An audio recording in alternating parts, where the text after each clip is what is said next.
High, আমি পৌলমী আবারও নিয়ে চলে এসেছি কলকাতার এক টুকরো গলির গল্প।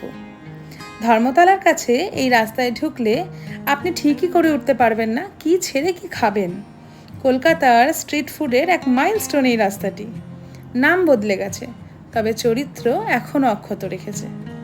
পুরনো নামে বিখ্যাত অফিস পাড়ার এই রান্নাঘর, খাবারের গলি হিসেবে বিখ্যাত এই রাস্তা এখনও ডেকার্স লেন এই নামেই জায়গা করে রেখেছে মানুষের মনে।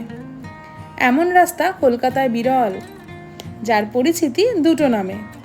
সাইনবোর্ডেও লেখা আছে জেমস সিকি সরণি এবং তলায় লেখা আদি নাম ডেকার্স লেন।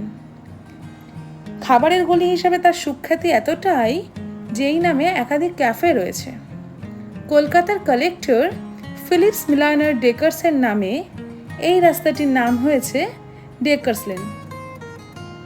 এই গলিতেই ডেকার্স সাহেব দেখা করতেন তার নাবিকদের সঙ্গে। খাওয়া দাওয়া চলতো সেই মোলাকাতে। কলকাতার এই গলি নিরলসভাবে মানুষের সেবা করে চলছে কয়েক শতাব্দী ধরে। কেমন লাগলো ভিডিওটি আমার জানাবেন আপনাদের মূল্যবান কমেন্টের মাধ্যমে। আর এরকম আরও গল্প শুনতে আমার চ্যানেলটি সাবস্ক্রাইব করে দেবেন। ততক্ষণের জন্য টাটা।